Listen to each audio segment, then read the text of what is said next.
Good morning, good afternoon, and good evening, everyone. Welcome to the first live stream I've had in a long time.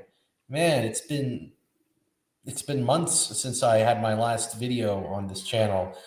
The time certainly does fly. In any case, thank you all for coming on.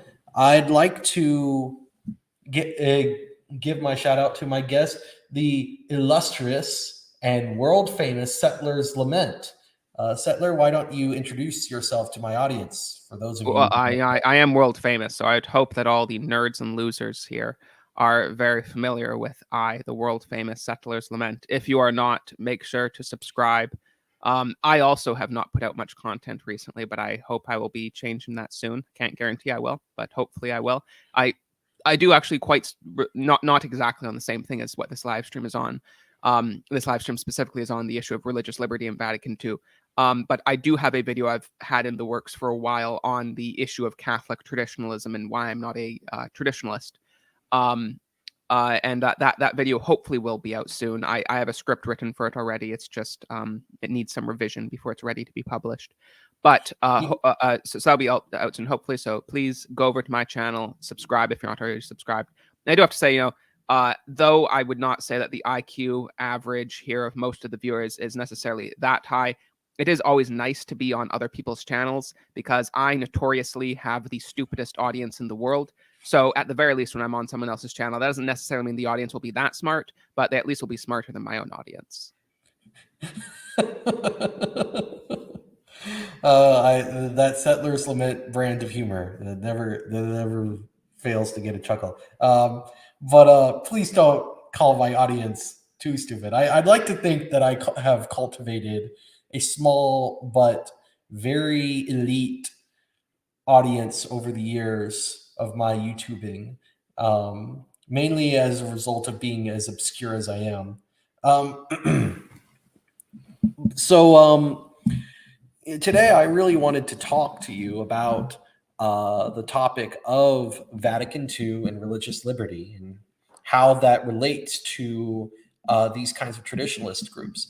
For a very long time, I would have called myself a traditional Catholic, but then, sometime, I guess it would have been the 2020s, I started realizing that if you were a traditionalist, then then that would imply that you believed that Vatican II was somehow wrong in its teaching. Somehow it was a robber council, or it's not infallible. It's not a real ecumenical council or whatnot.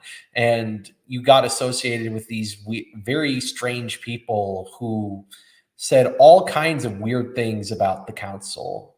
And that didn't really describe me because I've never read Vatican II as teaching something that was opposed to Catholicism. I always thought it was in line with Catholic teaching. And even when I wasn't as right wing as I was, there was always something wrong with this kind of hermeneutic of continuity. Sorry, not hermeneutic of rupture, where things within the Catholicism, the ecumenical councils in Catholicism, can just go against what was church tradition going back thousands of years. Would you say then that you never really were a traditionalist in that sense, that you just came to understand traditionalism as referring to a different thing? I always thought that a Catholic traditionalist was just someone who liked Latin Mass, had a nostalgia for the Latin Mass, or someone who maybe felt that the church had become too liberal or too accommodating of modern secularism or modern Protestantism in the last few years, and or someone who thought that what Pope Francis had said about this or that was too liberal leaning. And I didn't know it came with all this baggage of we have to resist Vatican II Catholicism. Yeah, I mean, I would say my experience is pretty similar, where I don't think I once had ever under the personality of Settler's Lament declared myself to be a traditionalist in the Catholic sense. I probably use the term traditionalist occasionally as a like descriptor of my social views, though I don't really use that term anymore there either. I think the term socially conservative is just good enough to get that across. And if I need to clarify, I can say very socially conservative. If I want to, clarify when I say socially conservative, I don't just mean that like abortion in the third trimester should be illegal and that we need the LGB but not the T. I mean more than that when I say I'm like socially conservative. Um, but still, I mean, ultimately, St. Paul does tell us not to argue about words. So I don't want to harp on this too much. And if you don't have the issues that you were describing previously, but you still like to call yourself a traditionalist just because you really like the Latin Mass, or for some other issue that doesn't have the more foundational issues that you were describing earlier, then that's fine. I mean, there's nothing like intrinsically bad with calling yourself a traditionalist. It's not, it's not like, say, if someone was saying like, I want to call myself an atheist Catholic, but when I say I'm an atheist Catholic, I just mean that I don't believe in fake gods. I do believe in the one real God. Like, something like that would just be unnecessarily scandalizing. But I don't think, the term traditionalist is like that. So it's fine if you want to use the term, as long as you don't have those other issues that we're describing. That said, I would like to point out, just as a matter of fact, that I do actually think that this more like radical form of traditionalism that we're describing is actually the original thing that the term Catholic traditionalist referred to in the 20th century.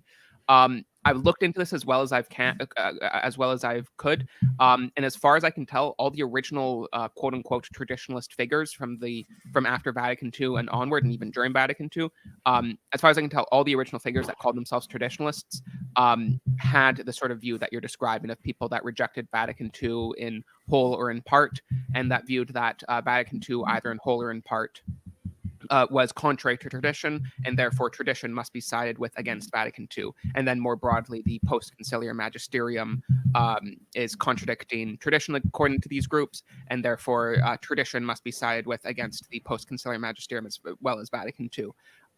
This is explicitly the position of the most famous traditionalist from the post-conciliar period, Archbishop Marcel Lefebvre, who founded the Society of St. Pius X, a schismatic association of priests. We don't need to get into the history of that and the canonical says and stuff, but that's what they are. But and he was pretty much the guy who founded the traditionalist movement. But also other figures, like there was a group which is not very well known today. I do think they still exist, but they barely exist, called the Orthodox Roman Catholic movement, which I believe just started as a regular traditionalist group, though regular traditionalist in the sense I'm describing here of holding this false ecclesiology. But the Orthodox Roman Catholic movement, I believe, if I'm not getting this mixed up in my head, they eventually became full-on sedevacantists, though they were not originally. They were originally more similar to the SSPX's position. But again, they were one of the early groups that referred to themselves as traditionalist. There's also another group, I can't remember what it's called off the top of my head.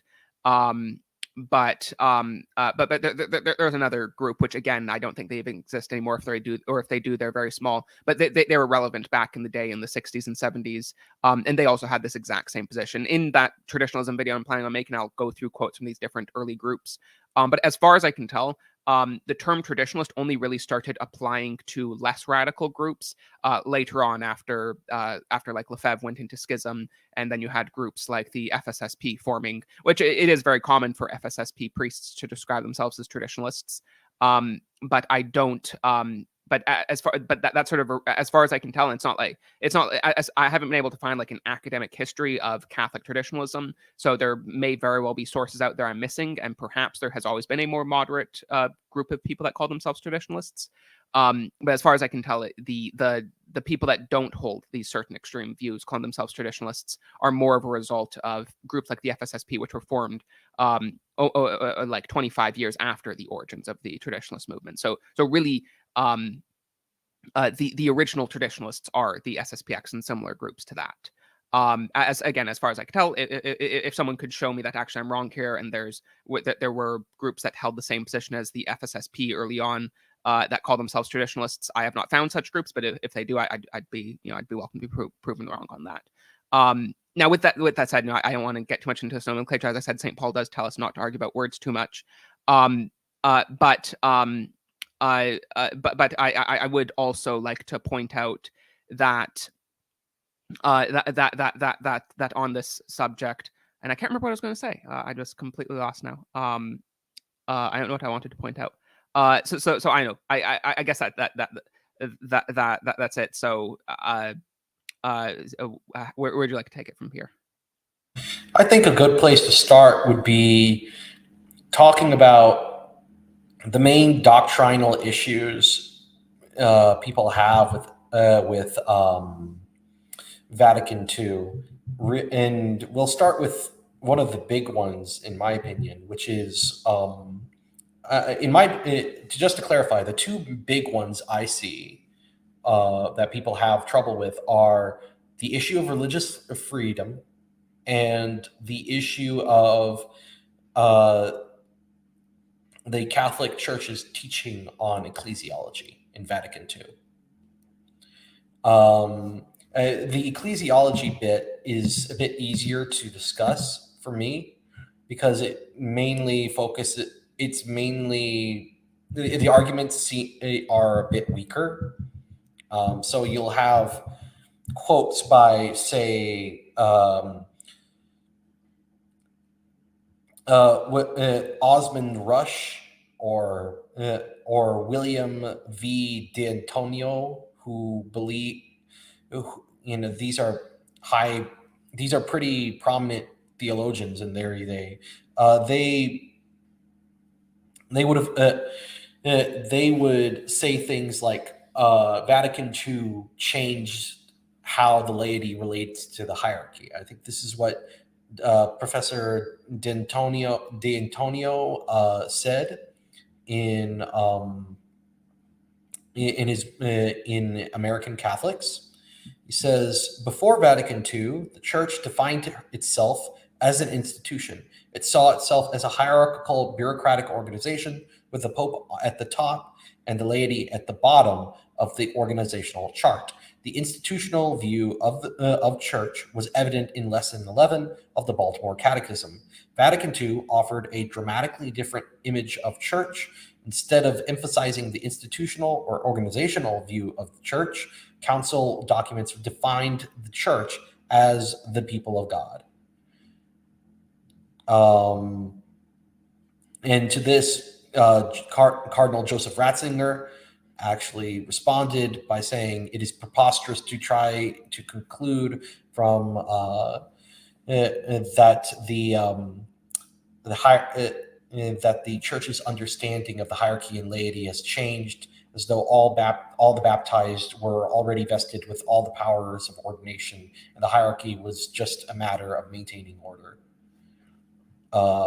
So they've said there have been several people who have said this view of Vatican II is completely wrong, but that doesn't. Yeah, I mean, so I would say. So I would say on this that, like most of the incorrect readings of Vatican II, it requires being extremely selective with what you're looking at. I have actually, and I would not really even recommend most people do this, but if you are very interested in Vatican II, it's worth it. But for your average Catholic, I don't think it's necessary. But I have read the entirety of Vatican II, front to back, every single document.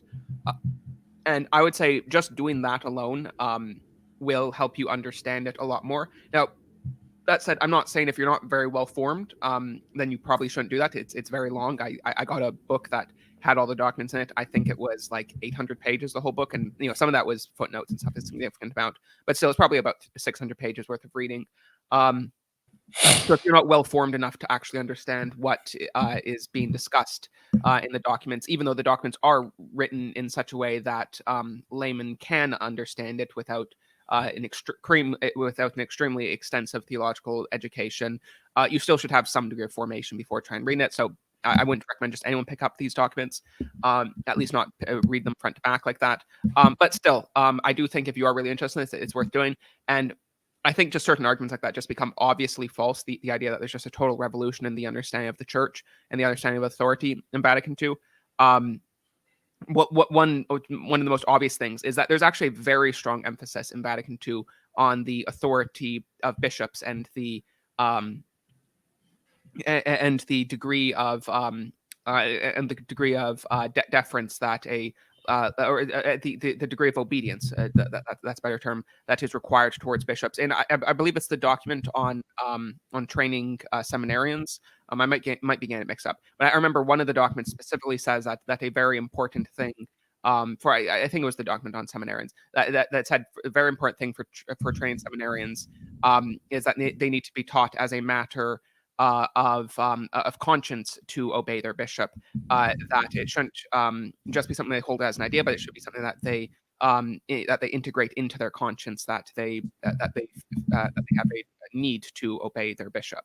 And I think that any idea that there's a removal of this hierarchical understanding of the church just would require ignoring a vast swath of the documents, because that's just one example. The authority of the visible structures of the church is something that appears a lot in the documents. Now that said, I think there's a certain temptation among conservatives when approaching Vatican II to say that actually, Vatican II didn't change anything. I don't think that's actually true. I do think Vatican II changed things. Now, when I say it changed things, I'm not saying it contradicted the prior teachings. I don't think that's true. But it did develop new teachings. That's the point of an ecumenical council. The first ecumenical council changed things. Again, not in the sense that that Nicaea contradicted prior Catholic teaching, but that it did codify and explain what the divinity of Christ meant in a much clearer way. And that's true of every single ecumenical council, that it is really true to say that every single ecumenical council, there are things taught then that were not previously taught, not in the sense of contradicting prior teaching, but in the sense of further developing teaching that in prior ages may have only been understood in much less clear ways. Does Lumen Gentium and other doctrines of Vatican II, do they put more of an emphasis on the role of the laity? Yes, I do. I think that's true, and I think that's a good element of Vatican II. I think the universal call to holiness is one of the best and most important teachings of Vatican II. But the universal call to holiness and the focus that it places on the laity, and the council has an entire document on the laity. None of that is to say that therefore bishops don't matter. The council also has an entire document on bishops, an entire document on priests, and, as I said, an entire document on seminarians. The point of the council is only to emphasize that just as the office of priest and bishop and as the diaconate is also important, as all those things are important, so also is the role of the laity. And it wanted to counteract a certain superstition that certainly was never Catholic teaching, but still was the sort of thing that Catholics sort of felt to be true before the council sometimes, that viewed it as though that only really clergy and religious were the ones that were really holy, and that if you really wanted to be like a good, pious Catholic, then you would have to become clergy or religious, but that your average layman would have to make do with just being with just a sort of bare minimum starvation diet of holiness. And this is certainly something that the church never taught. But this, I think, is a superstition that was popular before the council. I know Bishop Barron has described it as the idea that priests are like spiritual supermen, and that's why they have to be celibate, because like sex is actually really sort of like a venial sin, probably. But because like priests are spiritual superheroes, then they're the ones that have to like really take on the maximum holiness. And that superstition is what Vatican II is trying to contradict with terms like referring to the church as with referring to the church as the people of God, and with the universal call to holiness, that emphasizing that actually maximum holiness is something that is possible for everyone. It's not something that's only possible for a tiny slice of Catholics. And also, I think this is also an incredibly important point, the point that I actually saw Bishop Barron make recently in an interview with Dr. Larry Chapp, that the universal call to holiness, sort of how this has been implemented by some people, especially like lib boomers since the council, is the belief that, well, before the council we thought laymen are sinful, so like laymen can't have a role in the liturgy, but now we realize that actually laymen aren't sinful just for being laymen, so now they can have a role in the liturgy. This is actually just a complete misunderstanding of what the council is trying to implement. the point of the universal call to holiness was that it's the vocation of laymen to, in their individual lives and whatever they're doing in their lives, to bring the church there. That if you're a lawyer, if you're a construction worker, if you're a security guard, whatever your job is, your vocation in that job as a layman is to make the church present in the life for the people around you. It really, in a certain sense, I think it's accurate to say that Vatican II is the most anti-secular ecumenical council that's ever happened.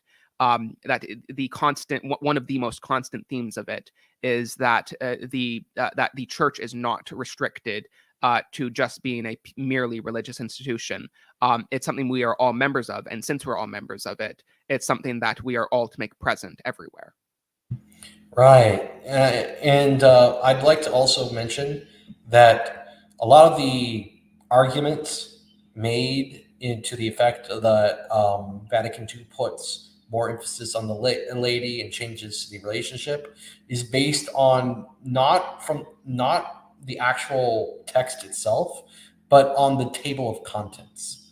So you have people like Osmond Rush claiming in his book, Still Interpreting Vatican II, that it is highly significant that Lumen Gentium puts chapter 2 on the people of God before chapter 3 on the hierarchical structure of the church, and in particular on the episcopate.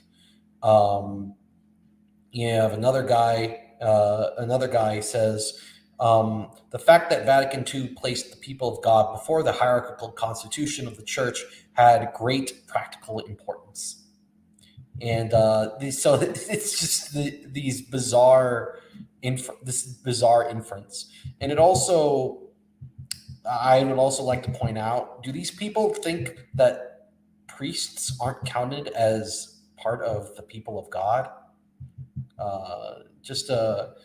That only lay, it seems like they've done the complete 180 version where the lay people are now the people of God and priests are somehow not part of the people of God anymore. Because if you take the position that is the same position, that priests are people of God, then it would go chapter 2 on the people of God, i.e., priests and lay people, then chapter 3 on the priests, and then chapter 4 on the lay people.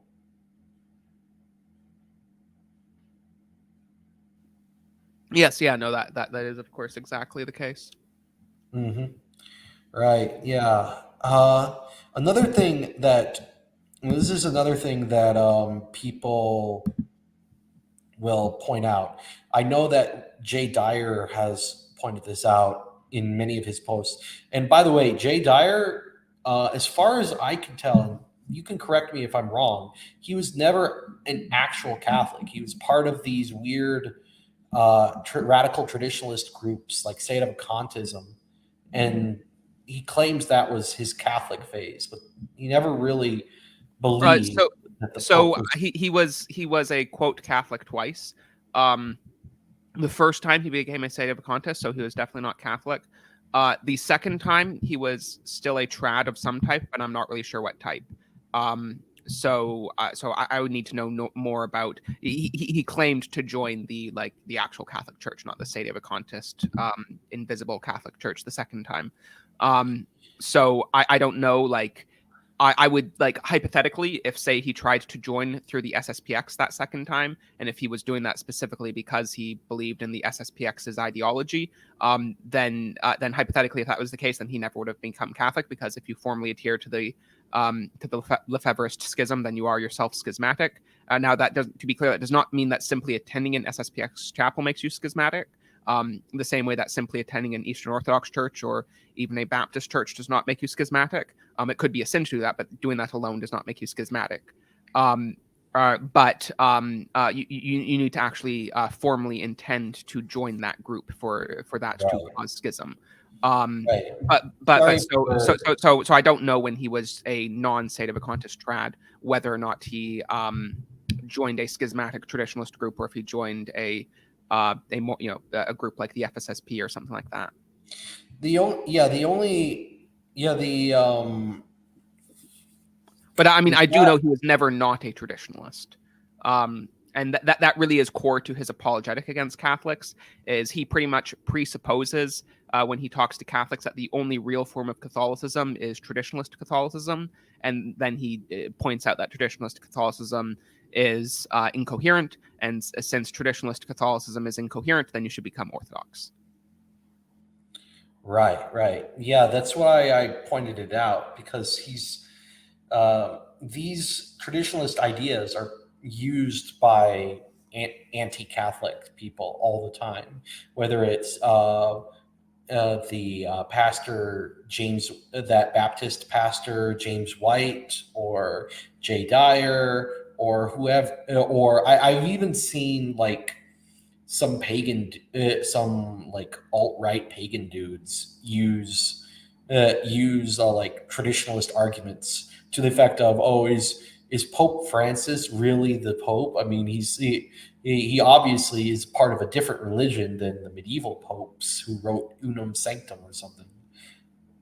It's like, Yeah, no. I mean, yes, this is, I would say, in like right-wing internet circles, the number one argument used by non-Catholics why you shouldn't be Catholic is traditionalist arguments.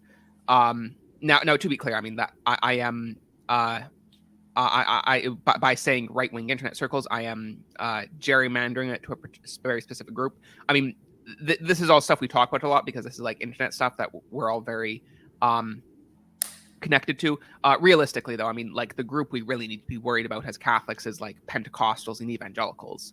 And most of the time, like the reason Pentecostals and evangelicals steal Catholics is not because Pope Francis said something cringe. But those are the groups that are getting like millions of converts throughout Latin America and among like Hispanics in America and stuff like that. Is evangelical Protestants and Pentecostals. It's not actually like Eastern Orthodox people online saying you should become Orthodox because it's based in Pope Francis is cringe. But no, I mean, as you point out, Protestants, including people like James White, do that too. And yeah, I mean, this is one of the reasons why I'm so critical of the traditionalist movement. Is it's not just that traditionalist ideas are wrong, in my opinion, and even that they can be schismatic, depending on which idea we're referring to. But that in addition to that, and those are very big issues to begin with. But in addition to that, I do constantly see this when I'm trying to bring people over to the Catholic Church. That I will see Protestants, Eastern Orthodox, atheists, pagans, all those groups use traditionalist ideas as reasons not to become Catholic. And this is very prominent. I mean, I can think of one time when I was talking to a guy who was an evangelical Protestant, and fortunately, I did ultimately the result of our conversations did ultimately conclude with him becoming Catholic. But still, one of the major issues he cited to me were these sorts of traditionalist things. He was citing stuff from Vatican II, stuff from Pope Francis, saying, "Oh, I think this debunks Catholicism. Maybe if this was like 100 years ago, I might become Catholic, but I don't know if I can become Catholic today because I think actually Catholicism's disproved itself." So this is something and that's just one instance I've had that before. But and like I said, fortunately, he did ultimately convert. But this is a common thing. I mean, I remember also when Peter Diamond debated. I can't remember the guy, but Peter Diamond debated an SSPX apologist on Matt Fradd's channel. And the SSPX apologist did very poorly since they agreed on so much that that pretty much Peter Diamond just had to say, well, we both agree that Pope Francis sucks and Vatican II sucks. I just take it to its logical conclusion, say that means that they're not real popes and it's not a real council. And you don't agree with that since you're an SSPXer. But then I remember seeing tons of Protestants and Eastern Orthodox after that on Twitter and other places saying that, yeah, like Peter Diamond has very clearly debunked Catholicism here. And none of these people are saying I need to become a Sede Vacantis because of this. These people are saying, yeah, this is proof I shouldn't become Catholic. So these are very damaging. Well, of course, because if you believe, because the Sede Vacantis run into a very similar problem to the modernists, because if you believe that that either church went from being either 100% right to totally wrong, or went from being totally wrong to 100% right, then the church is unreliable. There's no continuity there. You can't really say with any kind of seriousness that Christ's promises that I will build my rock upon Peter, and the gates of Hades will not prevail against it. None of those promises really apply to the Catholic Church if the church can just flip flop like that. But going on, there's a particular line in Lumen Gentium again, where it says, "This is the one Church of Christ, which in the Creed is professed as one holy, Catholic, and Apostolic, which our Savior, after his resurrection, commissioned to Peter to shepherd, and him and other apostles to extend and direct with authority, which he erected for all ages as the pillar and mainstay of the truth. The church consisted and constituted and organized in the world as a society, subsist.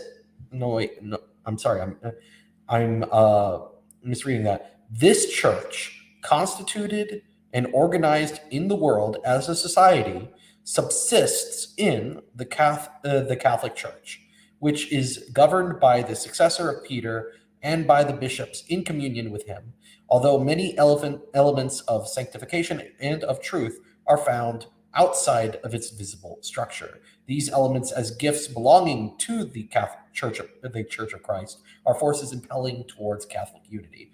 So the key that a lot of people, both liberals and traditionalists, point to is the word "subsists in," because they'll say, "Well, why didn't you say is?" If the church that Jesus Christ founded merely subsists in the Catholic Church rather than actually being the Catholic Church, then why become Catholic in the first place? And this is what people like Jay Dyer would say is part of Pope Francis's scheme to become a universalist, essentially. You remember that? I remember him having this mimetic chart with the different circles. But the problem is when the liberation theologian, Father Leonardo Boff, argued for this very interpretation, he was actually rejected by. He was actually rejected. Let's see, Pope Pope John Paul II's pontificate released a CDF under the leadership of Cardinal Ratzinger, who accused Father Boff of deriving a thesis which is exactly the contrary of the authentic meaning of the council text. So this is not the proper way to interpret the phrase "subsistent." It is not the case that the church is not to be Christ's church is not to be identified with the Roman Catholic Church. That is not the meaning of that phrase. And in fact, there is an actual there is actually a different document from Vatican II, Orientalium Ecclesiarum, where where it says the Holy Catholic Church, which is the mystical body of Christ, is made up of the faithful who are organically united in the Holy Spirit by the same faith, the same sacraments, and the same government, and who, combining together into various groups, which are held together by a hierarchy, form separate churches or rites. And it goes on to talk about, and they're talking about this in light of the Unionists or the Eastern Catholics and their relationship with the Catholic Church. So yeah, you literally have another Vatican II document written on the same day, released on the same day as Lumen Gentium, saying that the Catholic Church is the body of Christ. That is a very bizarre argument to say the least, to use that one word subsists in and say that that means that the church no longer is. Yeah, no, and I know this is where like some people talk about like weaponized ambiguities, and I'm not saying that there aren't any ambiguities in Vatican II. Certainly, there are ambiguities in Vatican II. There were ambiguities, at least one major ambiguity in the First Ecumenical Council in Nicaea. In the Creed, where we are normally used to having a lengthy section describing the Holy Spirit, and in the original Nicene Creed, most of what we recite was added about the Holy Spirit was added at the Second Ecumenical Council. Um, but in the original creed, all it said is, "I believe in the Holy Spirit," without giving any further explanation. Um, and can we not say that was an ambiguity that existed in the First Ecumenical Council? Yeah, sure. I mean, that was an ambiguity. It would have saved a lot of people a lot of headache if that could have just been clarified, especially if the filioque clause could have just been present there. And that would have saved a lot of people a lot of headache if there weren't ambiguities like that. So I'm not saying there's no ambiguities in Vatican II, but I think they're often extremely overstated. I don't think there's really anything that ambiguous about the term subsist, and all the council is trying to identify in Lumen Gentium is that that the Catholic Church, that the Church of Christ is the Catholic Church, but it also wants, and that the only institution that does have or will ever have everything that Christ willed for His Church to have is the Catholic Church. That's why it subsists in it. But other churches and ecclesial communities do have elements of the one Church of Christ in them. And this is pre-conciliar. This isn't anything new, but this is something incredibly important to emphasize. And this is why we say outside the church there's no salvation, is because whatever elements of sanctification exist outside of the visible bounds of the one Roman Catholic Church are things that are from the church. If a Protestant is baptized, and if they're saved by their baptism, or Eastern Orthodox or whatever, if any heretic or schismatic has a baptism, they don't have a Protestant or an Orthodox baptism. If they did, they wouldn't have a baptism at all. They do have the Catholic Church's one baptism, and that is something that comes from the Catholic Church. Therefore, it is really true to say that that is an element of the Catholic Church that exists outside of the one visible of the visible bounds of that one church. And this is elements of Vatican II's ecclesiology that it's trying to emphasize with that term. I would also like to add that being what it is, the Catholic Church has released multiple CDFs, including one in Q&A format that talks about this particular issue and clarifies it. So it's not as though the ambiguity, there aren't ways to resolve this ambiguity if you just take the time to look. You know, the church has released multiple documents over the years clarifying these ambiguities and saying, oh, actually, when it actually says subsists in, what it is actually saying is this is it's referring to the idea of it's referring to the idea of subsistence, meaning this perduring historical continuity and the permanence of all the elements instituted by Christ in the Catholic Church can only be found in the Roman Catholic Church. You know. Yeah. I mean, so true. I don't really have anything to add to that. Yeah, I think there was one. There was this one part of the modern creed that says uses that phrase subsists.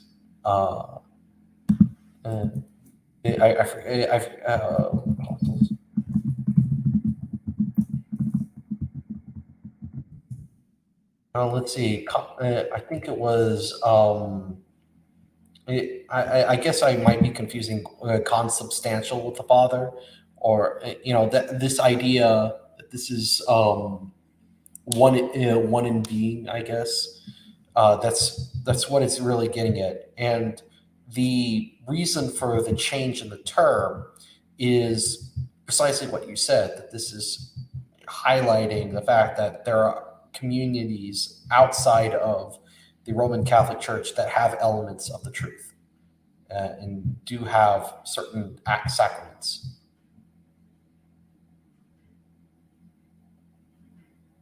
Yeah, and that is, of course, something that the Church decided at the Second Ecumenical Council, which specifically recognized the validity of baptisms outside the Church, and was further developed by St. Augustine 1600 years ago. So this is nothing new. That this is. I mean, again, as I said previously, I don't want to pretend that I'm saying that Vatican II added nothing, as though Vatican II is just superfluous. But really, I mean, this particular, the Ecclesiology of Vatican II in this one particular way, of the ways in which the Church of Christ is present outside the one visible Roman Catholic Church, that element in itself is hardly anything new. It's only really a difference in emphasis. Okay, so I wanted to get to one of the big ones that one of the really big topics surrounding Vatican II, and that would be religious freedom.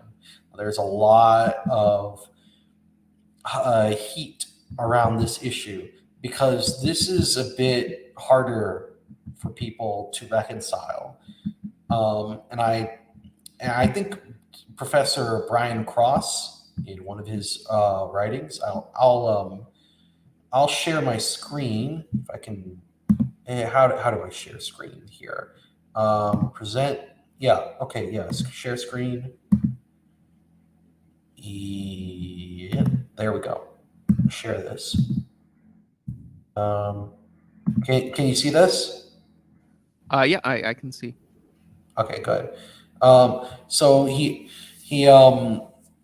points out that a lot of the reason for this is because there is the same word, the same phrase, the same phrases: liberty of conscience, freedom of conscience, religious liberty. Phrases like that are used in documents that both condemn those terms and also documents that affirm those things. And that's because there's a bit of an equivocation going on here.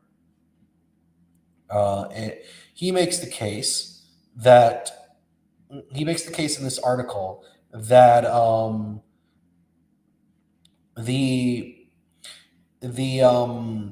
these terms, when you had pre-Vatican II documents like Mirai Vos or Quanta Cura or the Syllabus of Errors, those documents were condemning a very specific understanding of religious liberty and freedom of conscience that presupposed indifferentism.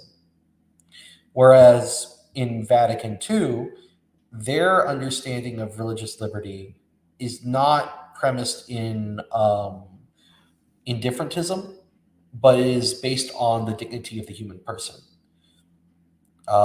So just to clarify, indifferentism is when you believe that there is either no difference, a real difference between religions, or that these differences don't matter, or you do the same to the different Christian denominations. Like if you believe that Hinduism and Judaism and Islam, Christianity and atheism, no matter what religion you practice or none at all of those people can get into heaven, then you are an indifferentist. In the similar way, if you just believe that all Christian denominations are equal, then you are an indifferentist. You are indifferent to the differences between these differing faiths, these differing denominations. Do you have anything to say about that, Settler? I mean, I have lots that I can say about Dignitas Humanae, but not really specifically on what you've said thus far. What can you say? What can you say about Dignitatis Humanae and its teachings on religious liberty? Yeah. So I mean, I would say that first, to give a bit of a historical understanding of this, I've already mentioned previously Archbishop Lefebvre and the Society of St. Pius X. Um, and a lot of people, I think, nowadays, when they talk about Vatican II, or when traditionalists complain about Vatican II, the sorts of things they would cite would be like what you've cited about ecclesiology, that some people are going to say that the council either implies or outright denies um, that the Church of Christ is the Roman Catholic Church, which, as we've already demonstrated, is not true. So that's one thing they might cite. Or another thing people will cite is they'll have a very selective reading of some other passages to try and imply that it's teaching religious indifferentism, that particularly that like just anyone can be saved, and like you just have to be a good person, dude. Like it doesn't matter. Um, all that matters, and that anyone, no matter what religion, Muslims, Hindus, atheists, they can all just be saved. And they'll quote things like, and again, this is something that Protestants do. I remember, what's his name? Gavin Ortland, in his debate with Trent Horn, quoted from Vatican II, which says God's plan of salvation includes Muslims, and he quotes this as though what's that saying is like Muslims are all going to heaven, which is of course a complete non sequitur. Um, but um, but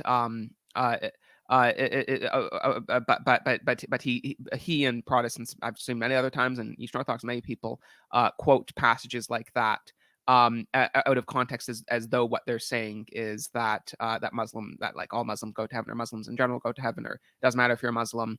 And same thing for Hindus, for heretics and schismatics, all those types of groups, as those are not bars to being saved. Um, but none of those were actually really the main issues that Archbishop Lefebvre originally had with it. His main issue was the issue of religious liberty from Dignitas Humanae, a document which is specifically on religious liberty, and saying that there is a positive right that people have towards of religious liberty. Um, and that was Archbishop Lefebvre's main criticism of the council.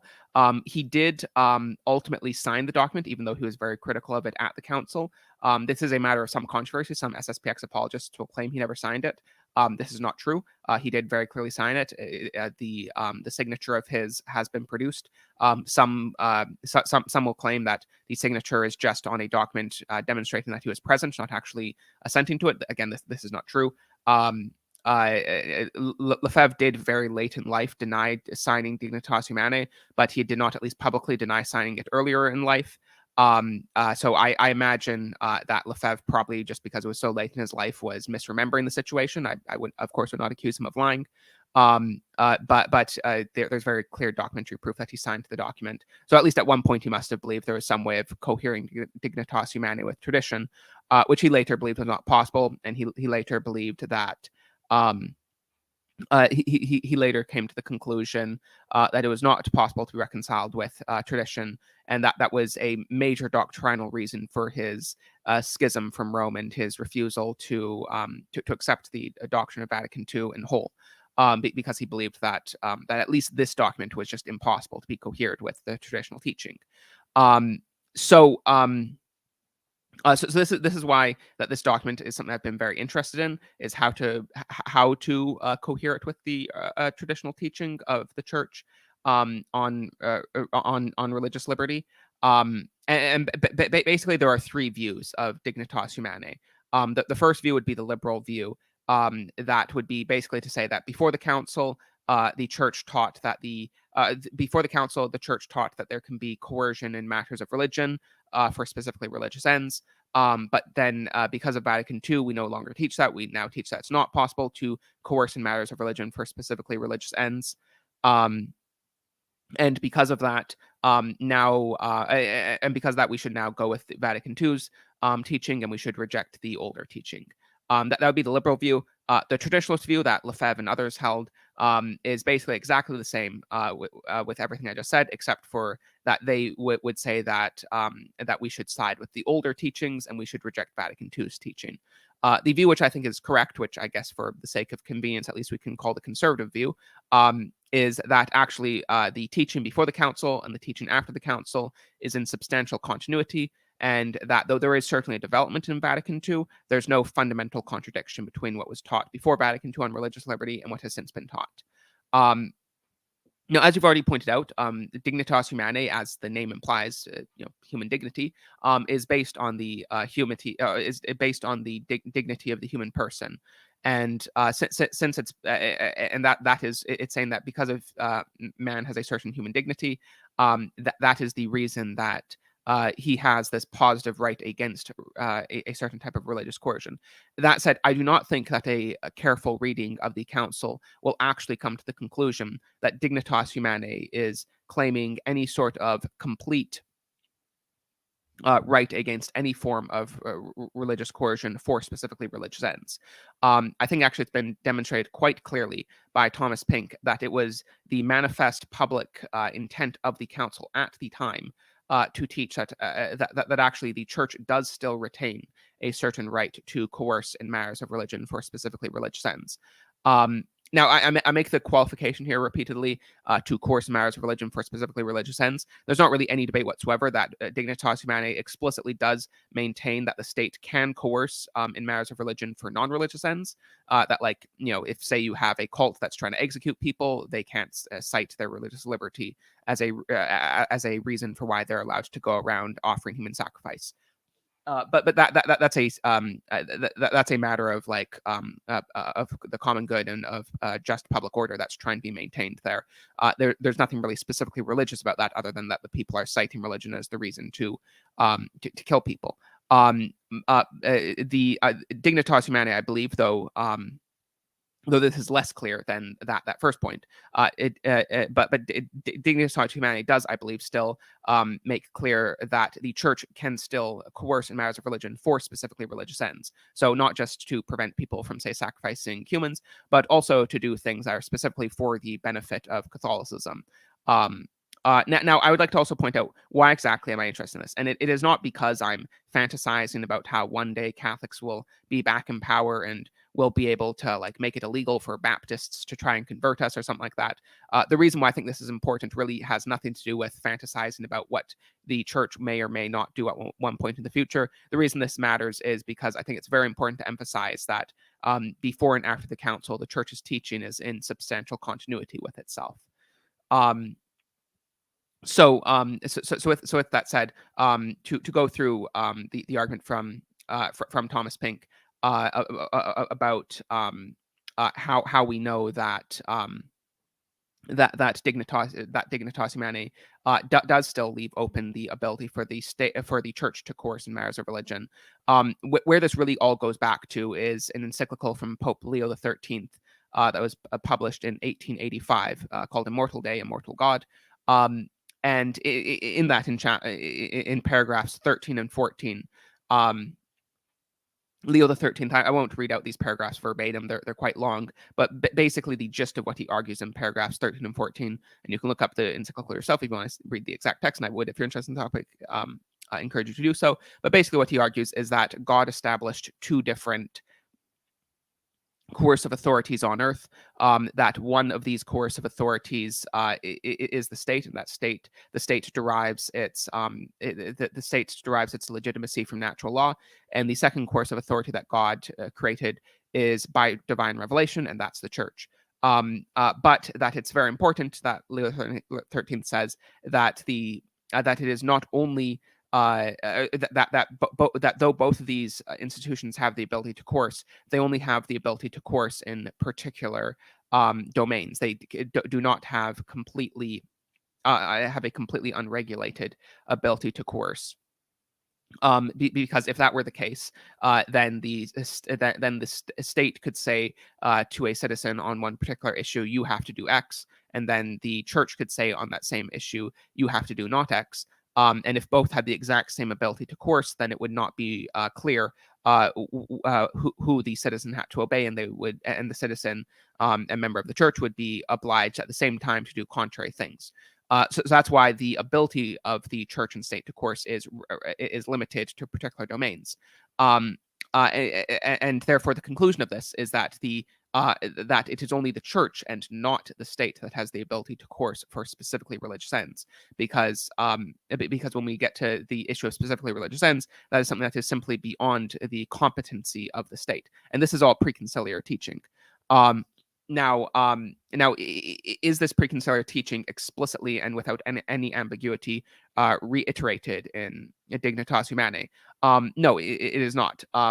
But I do think it's indicated quite clearly in several ways. One, Dignitas Humanae at the end of the very first chapter, making quite clear, I think that this is a prominent aspect of the encyclical, or of the declaration of Dignitas Humanae. It says, and I will read this quote verbatim: religious freedom, in turn, which men demand as necessary to fulfill their duty to worship God, has to do with immunity from coercion in civil society. Therefore, it leaves untouched traditional Catholic doctrine on the moral duty of men and societies towards the true religion and toward the one Church of Christ.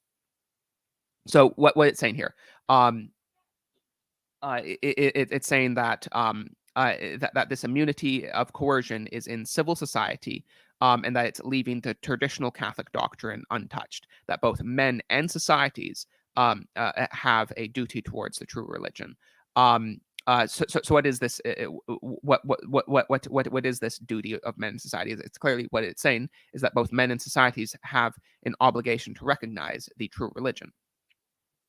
Now, what exactly does this mean? It doesn't elaborate too much, but the document is explicitly telling us that it is not changing the traditional teaching. So both liberals and traditionalists will tell us that, well, actually, I just think the council is wrong. That actually it is changing the traditional teaching, but that's not what the document told us. So we have to. It is incumbent on us to find a way to read the document in continuity with prior teaching, because that's what the document is verbatim telling us.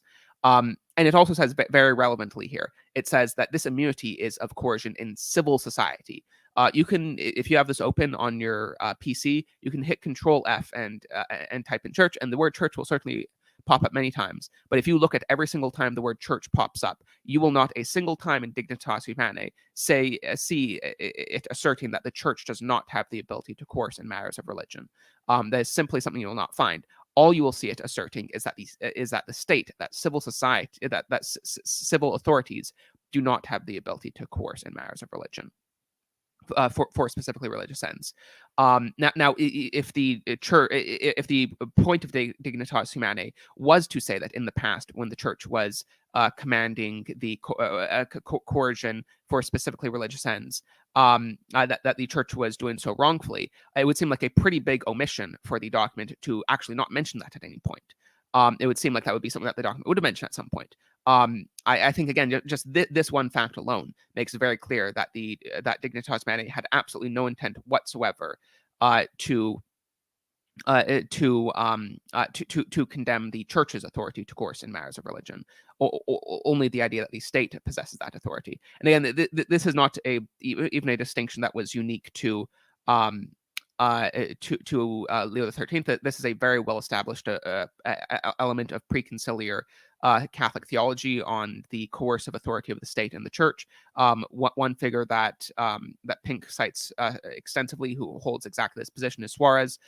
Explicitly held that the punishment of the state as state is only something that has authority to do so over non-religious matters. It does not have the authority to do so on its own authority over specifically religious matters for specifically religious ends. Now,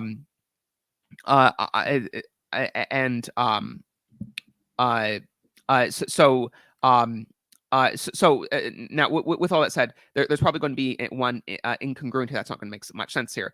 Is it not the case that in the past, when Catholics were coercing for specifically religious ends, that it was very often the state doing that, not the church? It is what Dignitas Humanae is saying, is in the past, whenever it was the state doing it, it was always wrong, no matter what, no matter the case. But now, today, in the present, but it was only when the church was directly doing it that it was permissible. And no, that this is not the argument that Pink is making, nor is it the argument that I'm making. The argument that Pink makes, and this is, again, precisely the position of Suarez centuries before the council, is that the state can coerce for religious ends, but only ever as agent of the church. in that acting as agent of the church can be an implicit or an explicit function, but that whenever the state coerces, or whenever the state coerces for religious ends, it can only ever do so as agent of the church in some sense or another. Now,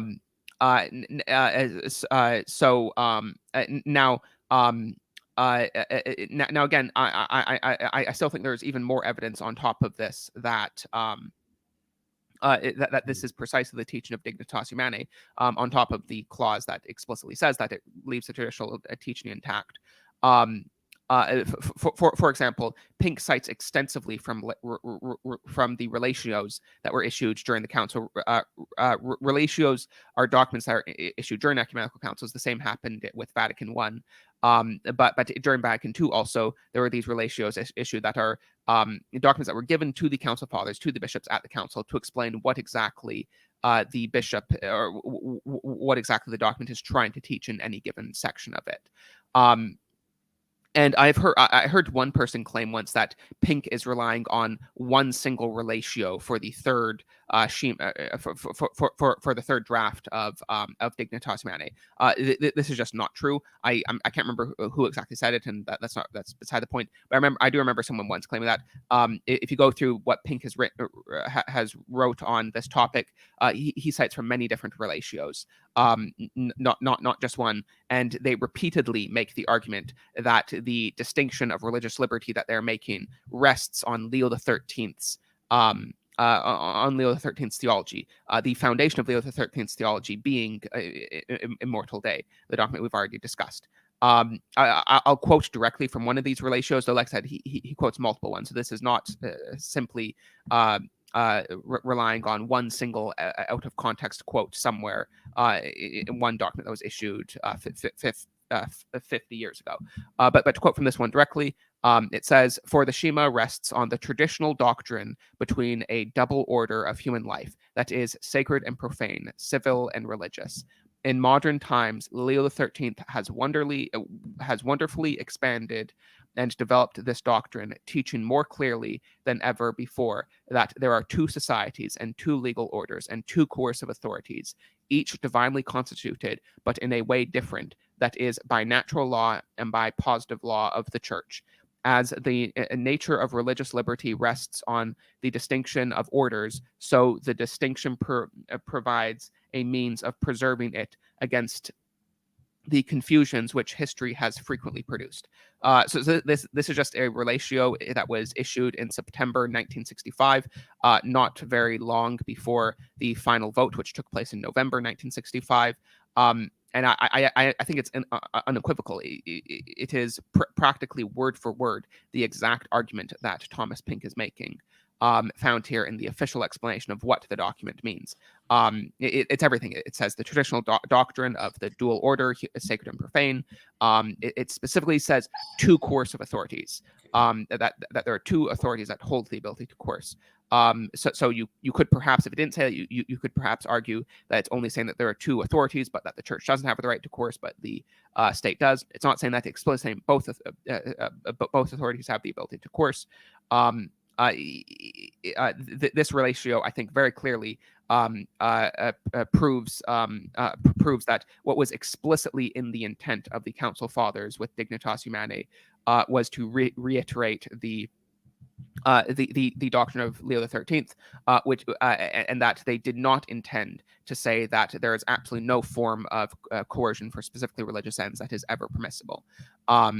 Such a claim would have put the document in contradiction to prior Catholic teaching, but I think this just really does prove definitively this is not the case. And I think this is also very relevant because I know a figure you want to discuss. I don't think you've brought him up thus far. But Yeah. John Zimmerak, who Yes. who he opposes this interpretation of religious liberty from Dignitas Humanae. Could you explain his position a bit?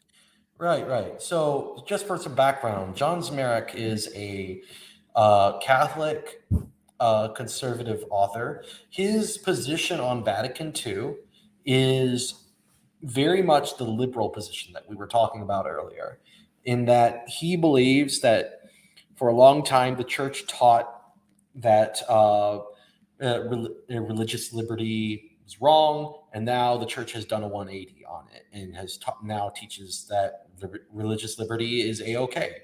And he takes from this a very radical view that there is no such thing as a Catholic social doctrine or a social magisterium or Catholic social teaching. That it is all that it's all just a bunch of hoopla that Catholics don't have to listen to. And in fact, he wrote a piece back in 2014, you can see here, titled The Myth of Catholic Social Teaching, where he just makes the case, he tries to make the case that there is no social magisterium. And he argues for what is essentially classical liberalism. In fact, in another part, he actually says here that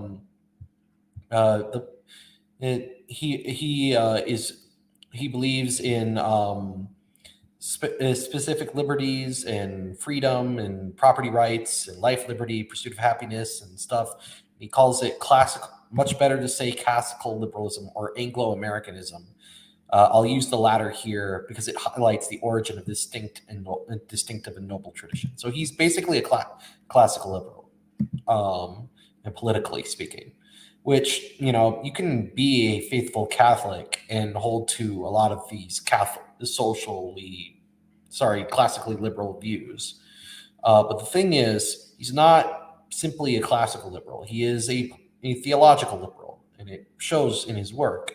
So when he talks about here, he constructs this idea. First, he points out the very true thing that not every single thing that the Pope says is infallible, obviously. But then he says some very odd things here, like how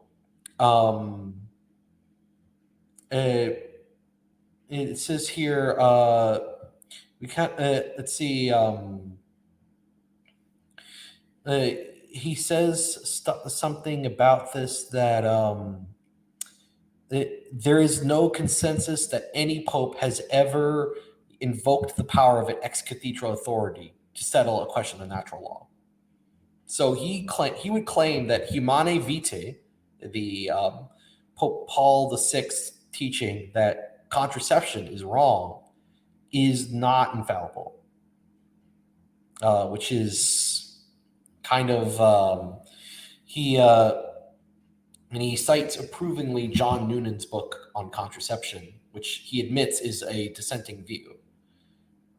And he says that Pope Paul was exercising the ordinary papal magisterium here, which presumably means that it was not infallible. Now, I don't. Yeah, I mean, this is a very common thing to get from trads, is pointing out that, and I'm not saying that his position is the same as the trad, but I think it sort of contains some of the same errors. Obviously, he's much more liberal than trads. But I think that that his position here rests on the same error that a lot of trads holds to, where they will say not infallible, therefore I don't need to follow it.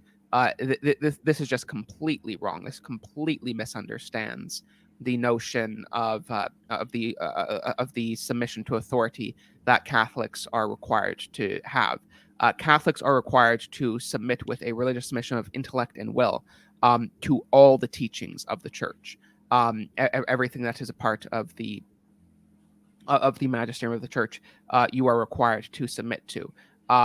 Only trained theologians can, in very qualified circumstances, withhold assent to certain non-definitive propositions. But your average Catholic is required to assent to absolutely everything that the Church teaches, even if it's taught non-infallibly. So to say that a particular teaching, that Rerum Novarum is not infallible, sure, Rerum Novarum is not infallible. That doesn't mean that Rerum Novarum is not still binding on the consciences of Catholics. And the same thing with much of Vatican II. Now, there are a few infallible statements in Vatican II. People often say there aren't any. That's not true. What they mean to say is that there are no new dogmas declared in Vatican II. That's true. but there are new infallible statements that are not dogmatic in Vatican II. I will also mention that John Smerick is not a trained theologian. He has a PhD in English, and and he's MFA in screenwriting and fiction. Yes, He's and written. also, I think it's Donum Veritatis that talks about the issue of like dissent and when a trained theologian can legitimately dissent. And it specifically says that if I'm getting the document right, I think it's Donum Veritatis. I might be getting it mixed up with a different document though. But if I am recalling the correct document off the top of my head, it does even say that even if you are a trained theologian, your avenue of trying to challenge a very particular non-infallible proposition should not be to go to the mass media and try and promote a resentment, and not be trying like to go around publicly saying like, I think this is a stupid, cringe opinion. You're wrong. I'm right. It should be raised. Which is definitely what John Smerick does. Yeah, To people even all the in time. a very qualified case like this, it should be done in a respectful, polite, and academic manner. It's not your job to. I mean, I'm not saying I don't think that what the church is saying in Donum Veritatis is that you have to like be completely private about it. You know, if you publish a book challenging a non-definitive teaching in a very qualified way, then obviously like, you know, ordinary lay people can still read that book or something. I'm not saying you have to like hide this from public view entirely, but it's not your job to try and create like a public relations campaign to try and win over the public and pressure the church to change its position. Right, for obvious reasons, by the way. But he actually says he cites like a liberal Catholic book, another liberal Catholic book he admits, Rome Has Spoken, where he admits that the purpose of the authors, its authors intended to minimize papal authority to a vanishing point, to remove it from faith and morals as well. He thinks that their case is overstated, but that he believes that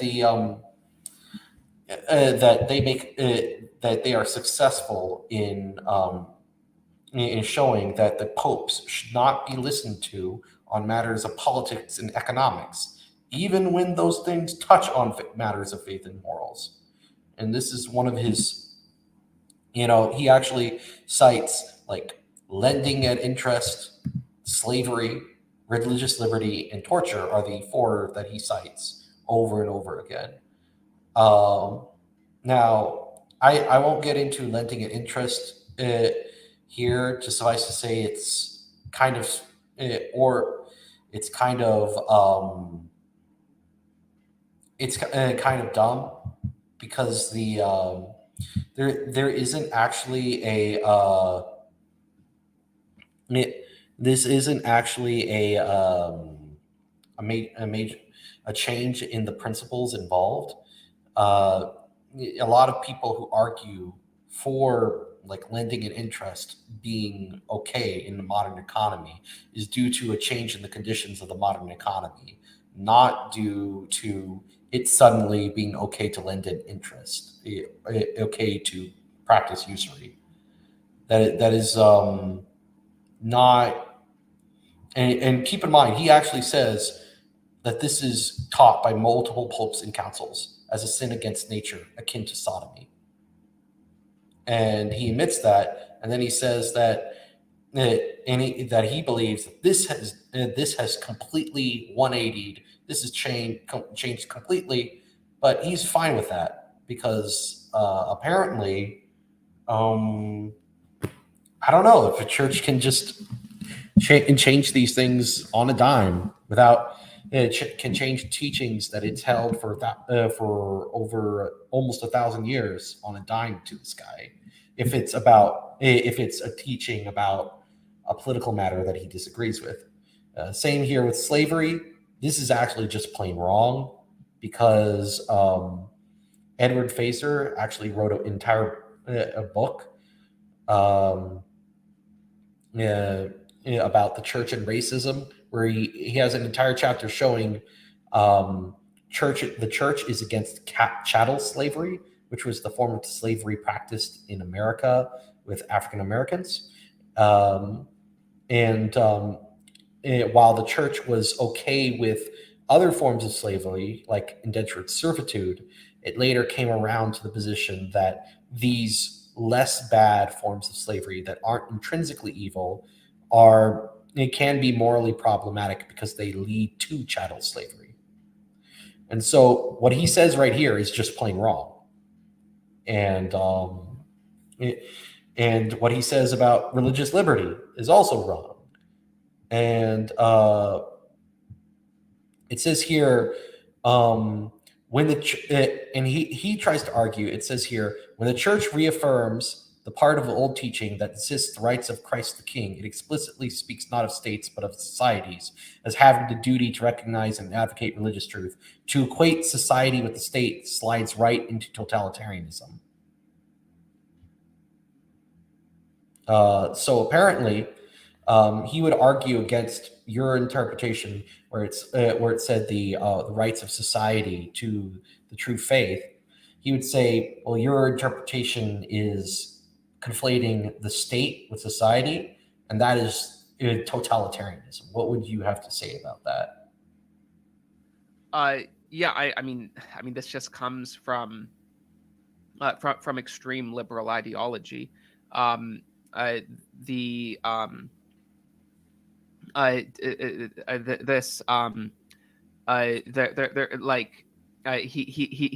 a very radical liberal, and I don't mean, when I say radical liberal, I don't mean a center left liberal. He is a center right liberal. But the government doing things does not. The government doing things is not totalitarianism, and that just sort of is the presupposition he's working with here. It's similar, like, I know I've heard people try and redefine the terms that the church uses like this many times before. I remember one time seeing a woman on some Catholic forum say something like, yeah, like, it's wrong to like dress immodestly and cause men to sin, but it's not possible for your dressing immodestly to cause men to sin. Because it's their own choice if they choose to sin, if they look at you. So it's not actually wrong to dress immodestly. It would be if you actually were causing them to sin, but it's not possible to cause them to sin, so it's not wrong. So this is like, you're using all the same words the church uses, and you're saying, like, I affirm all the like individual propositions, but they're just redefining them. So you're trying to. The point is not even to affirm the words the church uses. The point is to affirm the substance of the proposition. Yeah, and according to traditional, and according to a traditional understanding of society, that isn't just Catholic but also just generally conservative, the state was seen as the head of society. So while we wouldn't say that the state this is what I'm trying to communicate, is that this is just relying on a radical liberal redefinition of what society means, of a just sort of libertarian, there's society and there's the state, and these have nothing necessarily to do with one another. Yeah, I will say that John Smirek does not identify as libertarian, and in fact argues against libertarianism, but on certain issues like immigration. He is for closed borders. That's why he supported Donald Trump in the 2016 election. But when it comes to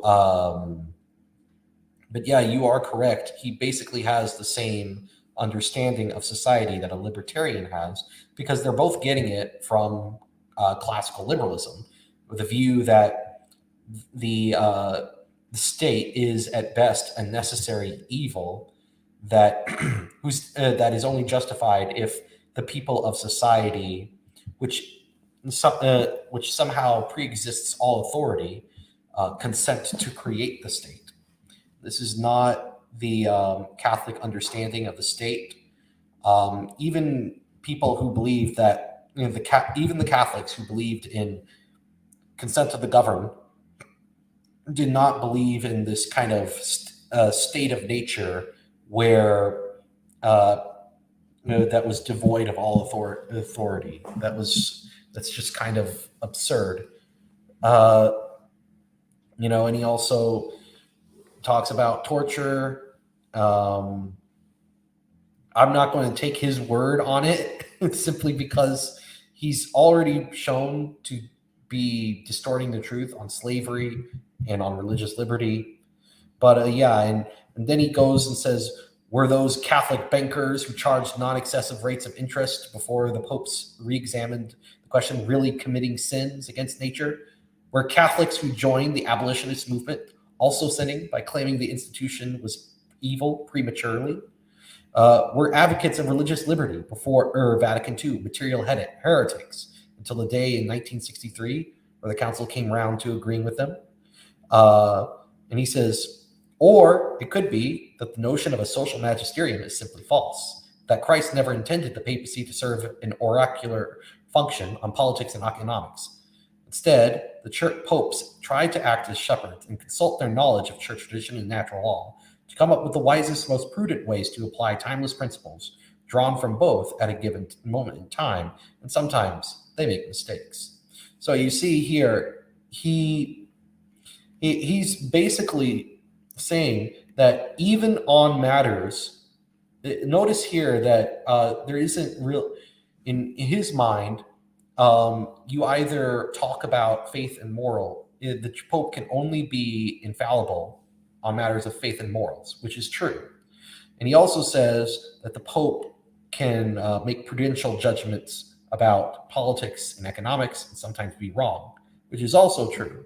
But there's not really a understanding that matters of faith and morals often intersect with matters of politics and economics.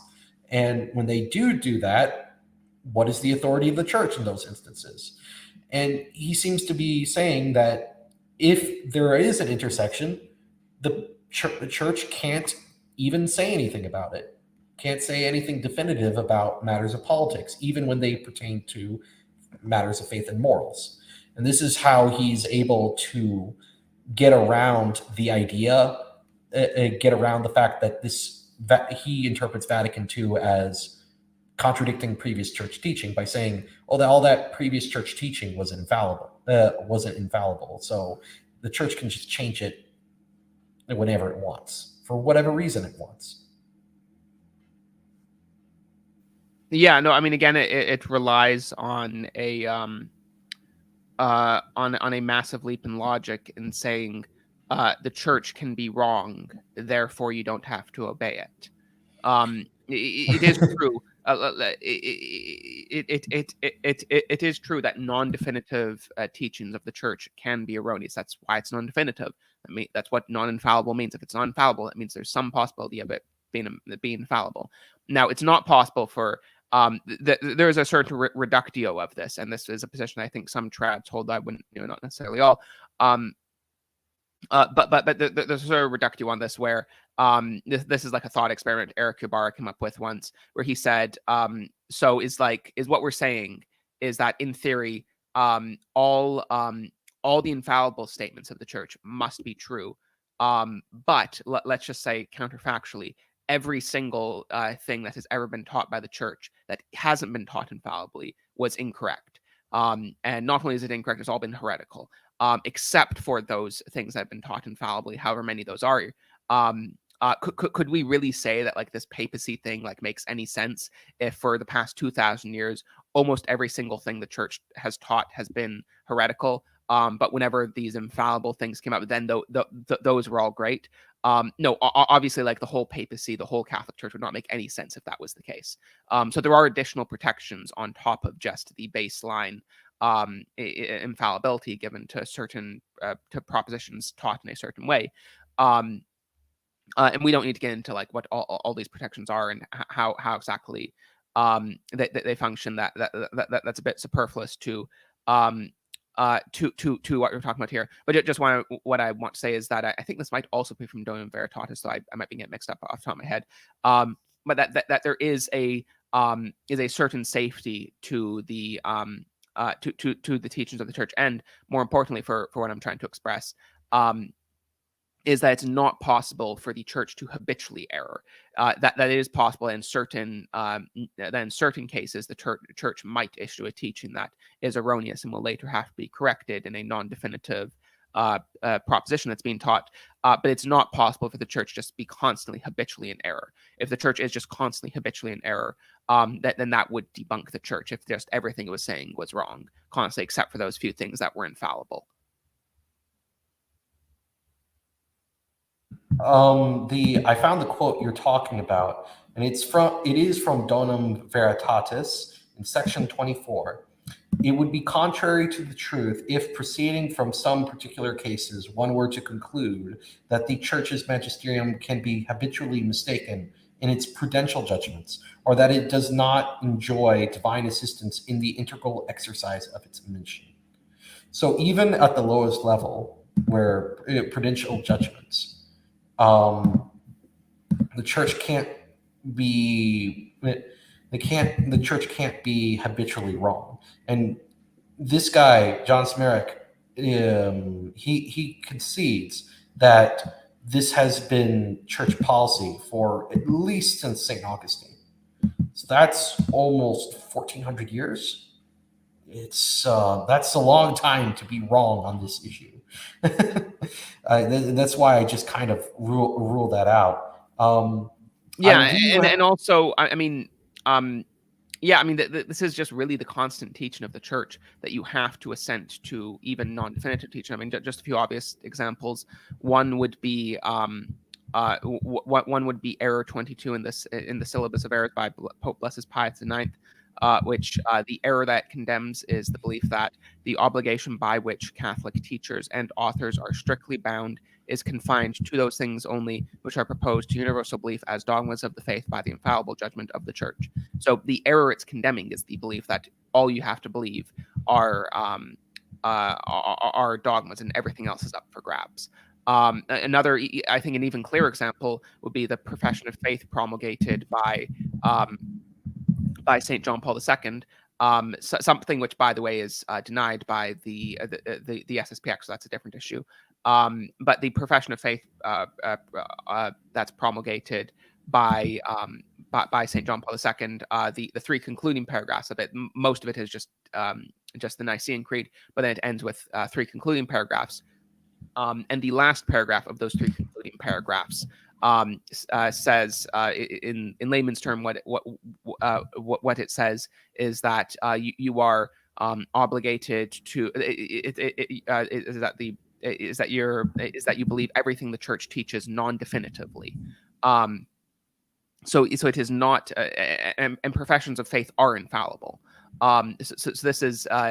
So I could see, like, perhaps he might say that, well, yeah, it's true that there's been many church documents that have said that you have to believe everything the church teaches, but those are all non-infallible church documents that said that. Is Donum Veritatis infallible? No, Donum Veritatis is not infallible. So maybe Donum Veritatis is just wrong. But the profession of faith by John Paul II, that is an exercise of infallibility. Professions of faith are the most solemn way the church has to teach. So if and that profession of faith asserts that one must believe everything the church teaches, therefore you must believe what Donum Veritatis teaches, therefore you must believe in this safety.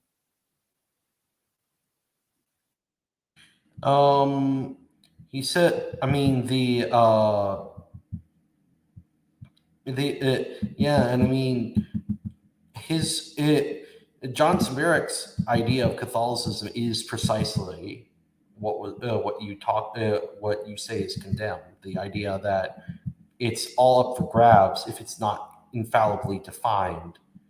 I mean, he denies that he does this, but he literally says in practice what he follows the ecumenical councils and what is definitive, but clearly he doesn't believe that everything an ecumenical council says is definitive. You see the case of usury. Now, I did want to go over one last thing, which is his kind of hilarious arguments against Thomas Pink, who you cited in your view. So he has this paragraph about Thomas Pink. Some Catholics seem desperate to prove that old Vatican statements affirming that it is good to persecute heretics are still binding. That Vatican II did not, in fact, forbid Catholics from using violence against non-Catholic Christians. So that's how he understands Catholic social teaching. And Yeah, again, this is actually just two things I want to respond to there.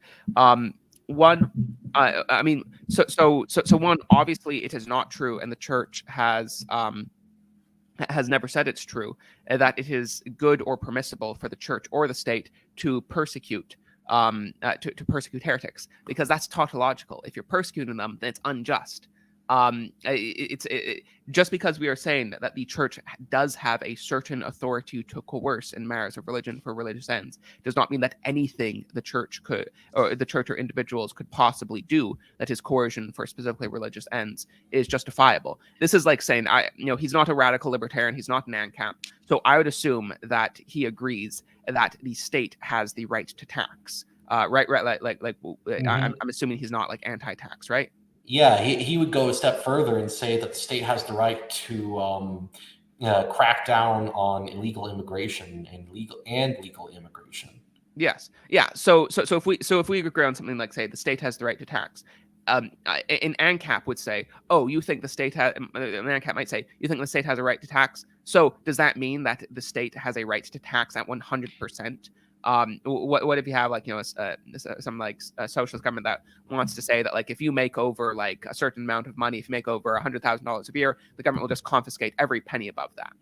Now I think most Catholics would say, especially someone like him would say that such an excessive degree of taxation is actually unjust. That taxation is unjust, but there can be a degree of taxation which is unjust. But an ANCAP might come back and say, no, but you're saying that taxation is okay. But what if people use really excessive taxation? Well, then that means that the excessive taxation is unjust. So to say that the Church has a certain right to coerce, just as we both agree the state has a certain right to coerce, doesn't mean that all coercion of the Church is okay, just as all coercion of the state is not okay. Again, this is all the same stuff that ANCAPs will say, that anarchists of all types will say. They'll be like, oh, well, genocides happened, the Soviet Union happened, Nazi Germany happened. But you still think that the state is okay? Well, those were abuses of the state. And have people gone beyond what they should in implementing certain forms of religious coercion, both Catholics and non-Catholics, throughout history? Yeah, obviously. No one is saying that individual bishops, that individual Catholics have any sort of infallibility when it comes to individual applications of these principles, but neither do individual governors or kings or any other civil authority. To simply point out that it has been abused in the past does not mean that there isn't a proper use of it. Yeah, I mean, his case is like, he says, scholar Thomas Pink argued in First Things, Vatican II only said that the state must not use force against Protestants, Orthodox, and others, but the Church may coerce them using not just spiritual but temporal weapons. That presumably means police and prisons run by the Church, with every person baptized as a Christian, even as an infant, subject to its authority. Pink doesn't address whether the Church may take up the old state practice of actually executing heretics. You might have thought using force to punish wrongdoers was reserved to the state, but Pink argues that this is a modern secularist error. No, I am not making this up. And then he says, see, he doesn't even give an argument against this. He just assumes that the liberal view that the state has the rightful monopoly on violence. Yeah, this is just what I call argument ad liberalism. Just the using modern extreme liberal presumptions to assert your position. Yeah. And again, I mean, it's just what I said, that yes, obviously, Catholics have gone too far in religious coercion in the past. It's been 2,000 years. There's lots of time for that to have happened. Yeah, and he literally says that it says here, and this is the only place where he makes something of an argument. He says he calls it a loophole, which is hilarious. But he says, such a claim of paramilitary jurisdiction over the baptized strikes most Americans as totalitarian. Anyone who defends it has little grounds to criticize Sharia law, apart from claiming his religious group should wield the whip instead. And well, again, this is like saying you think Stalinism is bad, other people, but you think that like American constitutionalism is good. You should just be an ANCAP and just say all governments are bad. Yeah, some religions are wrong and other religions are right. In fact, only one religion is right, Catholicism. So God has given a certain authority to course in matters of religion to the church. He has not given that authority to Islam.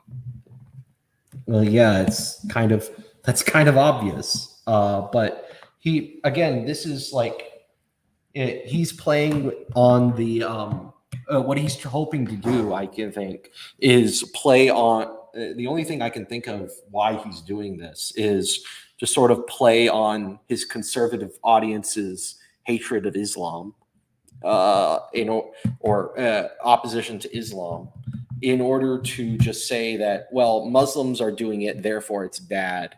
And if we say it, and his, so yeah, the so he actually says, let's see, leftist. So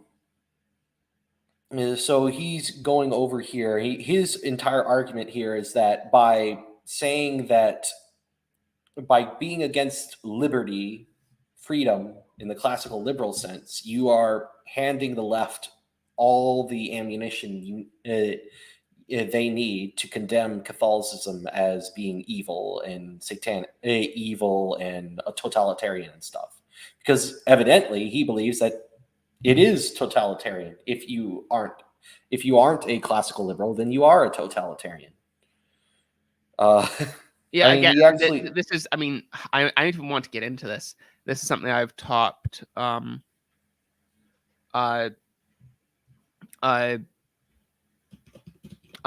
is something I've talked about before, but this is just like authoritarianism.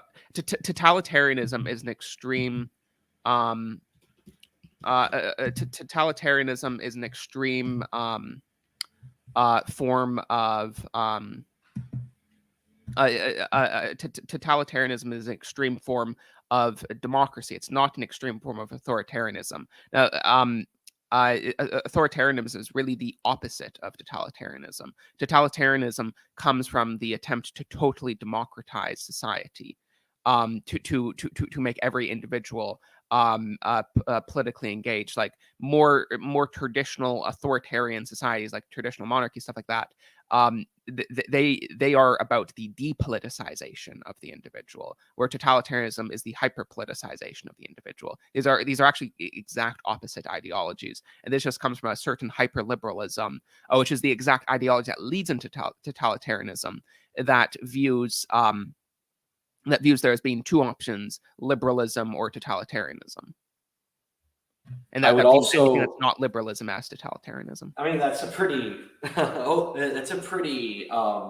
black and white view from there. But I would argue that liberalism is, as an ideology, by denying that the church has any authority over the state, pretty much guarantees totalitarianism, because you're basically stating that the state is the only body with any real earthly authority.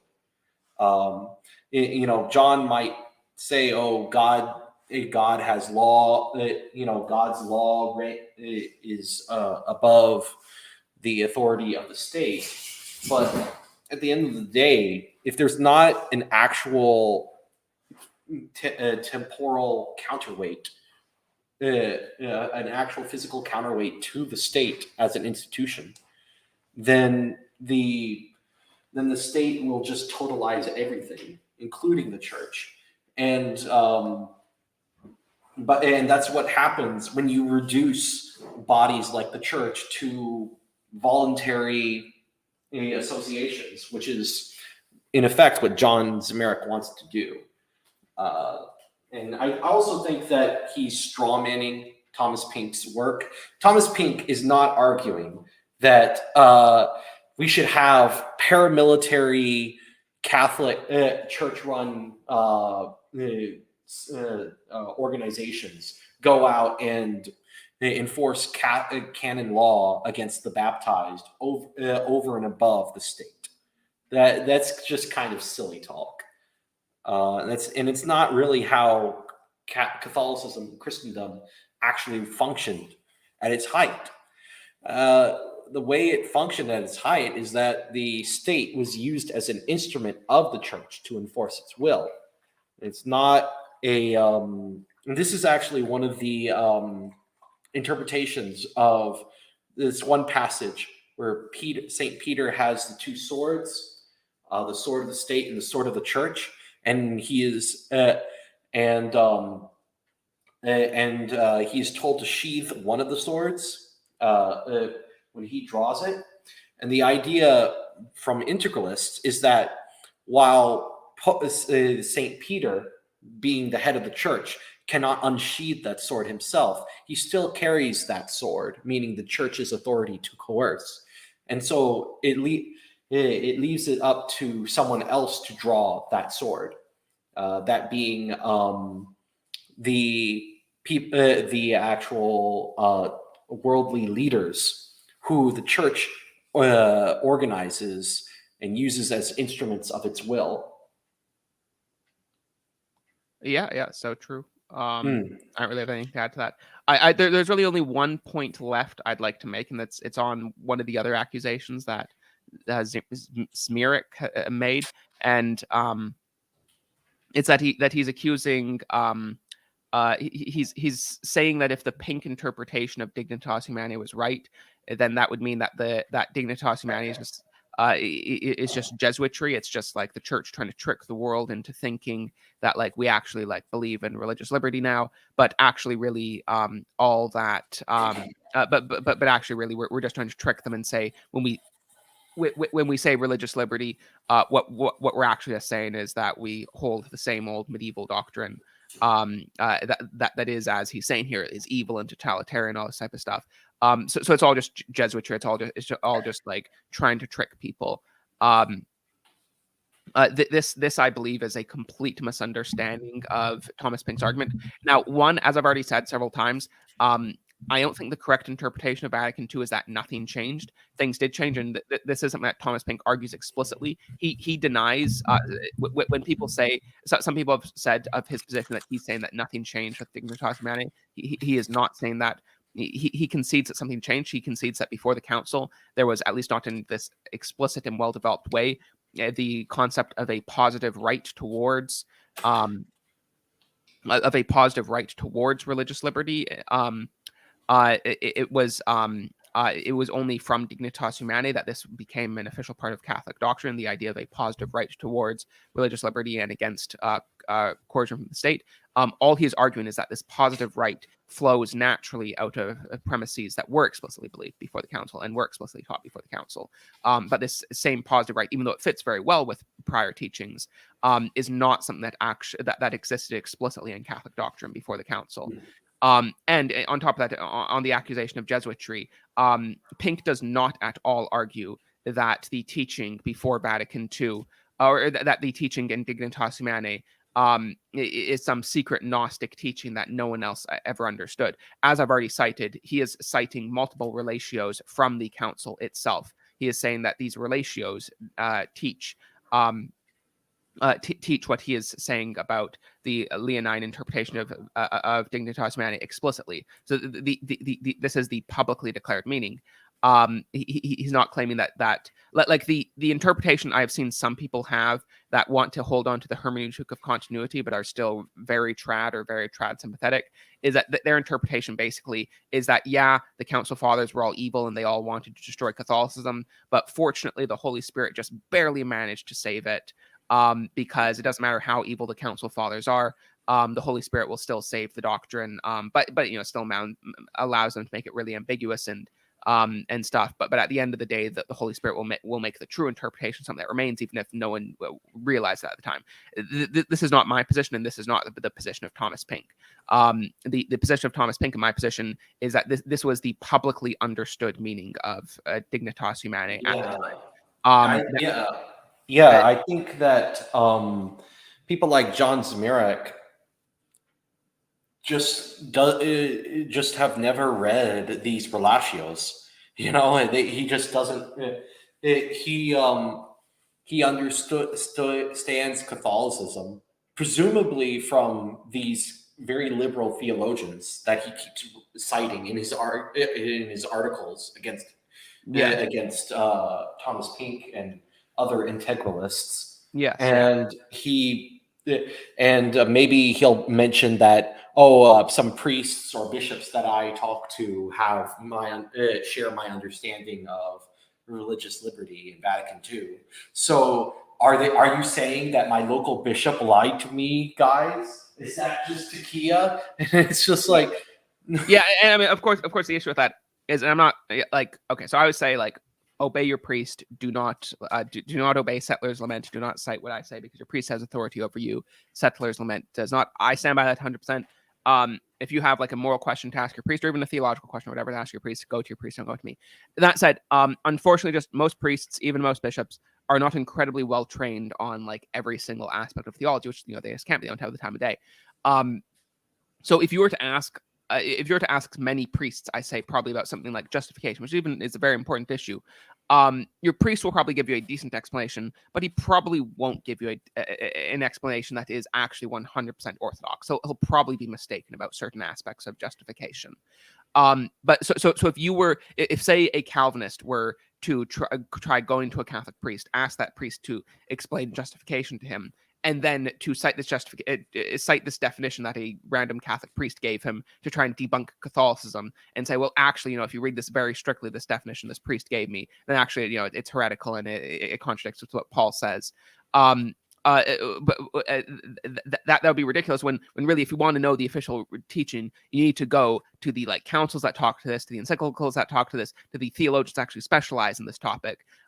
Going to a priest is for your own personal formation and your own personal advice if you need it on moral or even, again, theological issues. But that's not the end all be all. That's not the definitive way to figure out what the correct issue is. So yeah, I'm sure probably many Catholic priests, they would just say, yeah, Dignitas Humanae taught religious liberty. And would they have a very well developed understanding of what religious liberty means? Probably not, because they don't really need to. It's not really relevant to your average priest's ministry. Is your average priest giving advice to Catholic kings on how to run a Catholic society? No. In fact, I don't think there's a single Catholic priest in the world right now giving that advice, because there isn't a single Catholic monarchy in the world right now, really, in the sort of traditional sense. So there isn't really any priests out there that need this as a core element of their spiritual direction that they're given out.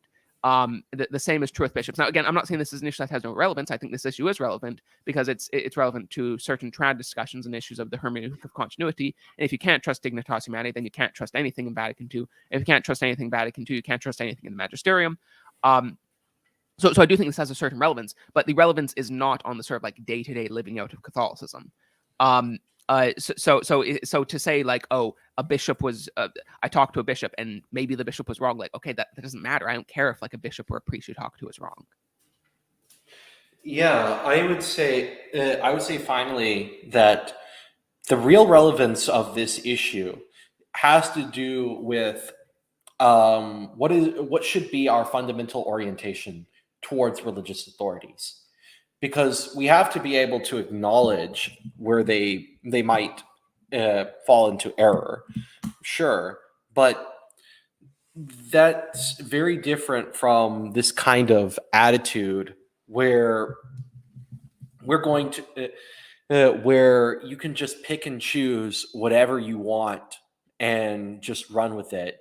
And especially the most troubling aspect of all of this was this idea of the hermeneutic of rupture, where you just look for apparent contradictions within your authority structure and try to use that as evidence that you don't really need to follow the tradition of your particular religious faith.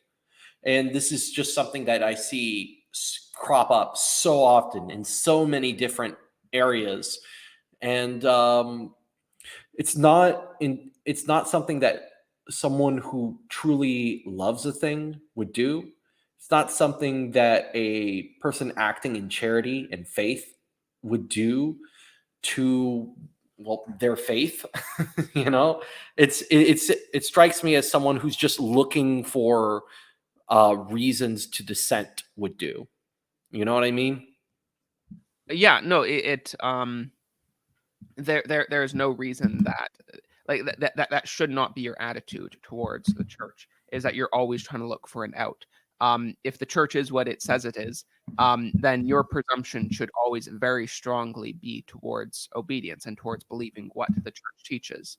I recently posted a small excerpt of a quote from Pope Saint Pius X, um, on on this very issue. And this is very relevant to both liberals like Zmirak here, and to trads, and to and to liberals, to anyone that denies church teaching. So I think I'll just read this quote in full. It's a bit long, but it's not too long. And this comes from a speech that that Pope Saint Pius X gave some to some priests. He said, "It seems incredible, and yet it is a sad fact that there are priests to whom this recommendation must be made. But we nonetheless, in our limes and under the Iliad of the unhappy necessity, say to priests, love the Pope. And how must the Pope be loved? Not in word alone, but in deed and truth. Not in word nor in tongue, but in deed and in truth. When we love someone, we seek to conform ourselves in everything to his thoughts, to execute his will, to interpret his desires. And if our Lord Jesus Christ himself said, if anyone love me, he will keep my word. To show our love for the Pope, we must obey him. And this is why, when we love the Pope, we do not dispute whether he commands or requires a thing, or to seek to know where the strict obligation of obedience lies, or in what manner we must obey. When we love the Pope, we do not say that he has not yet spoken clearly, as if he were required to speak to speak his will in every man's ear, and to utter it not only by word of mouth, but in letters and other public documents as well. Nor do we cast doubt on his orders, alleging the pretext which comes easily to the man who does not want to obey, that it is not the Pope who is commanding, but someone in his entourage. We do not limit the field in which he can and ought to exercise his authority. We do not oppose the Pope to the Pope's authority that of other persons, no matter how learned.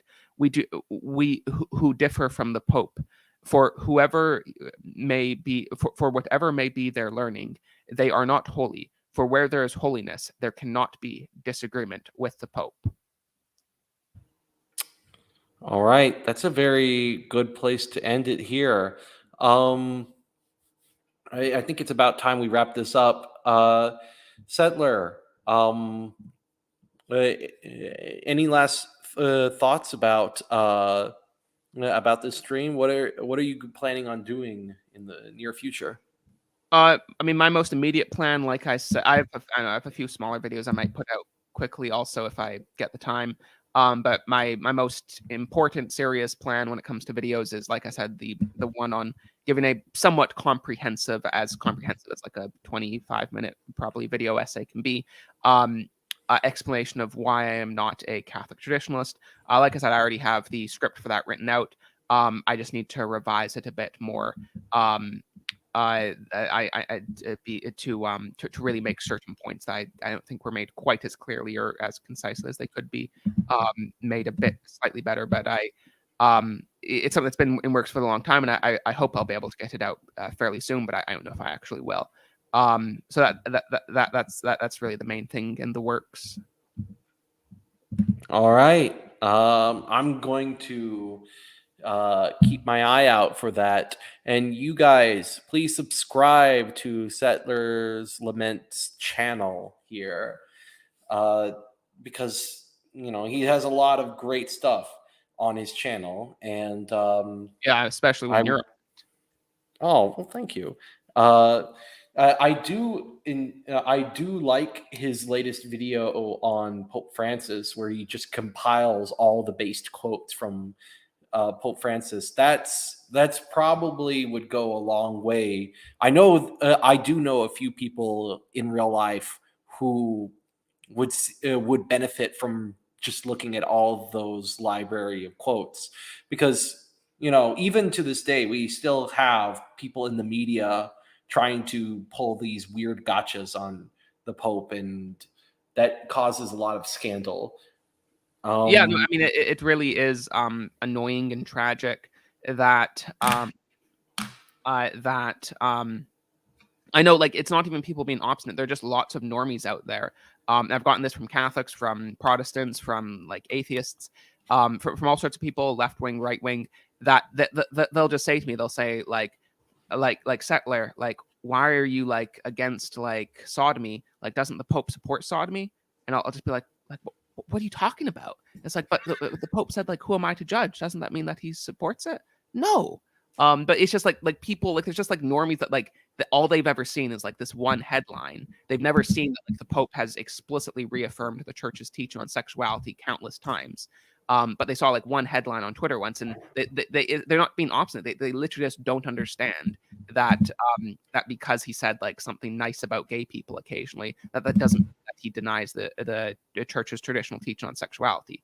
yeah It's one thing where there are some like trans and some like anti-Catholic Protestants and stuff like that, where it seems like the reason that they try and twist the Pope's word because they just really hate him and it clouds their judgment. But it's just for many normies, it's not out of hatred or anything. It's just is out of a very severe lack of knowledge, and all their knowledge coming from a couple headlines that they're mistaken about this stuff. Yeah, so journalists tend to lie. Stick to the Holy Pontiff. Amen. Amen. All right. God bless everyone. I hope to have more videos like this in the near future. And thank you all for watching. God bless. God save the king. God save the king. Yeah.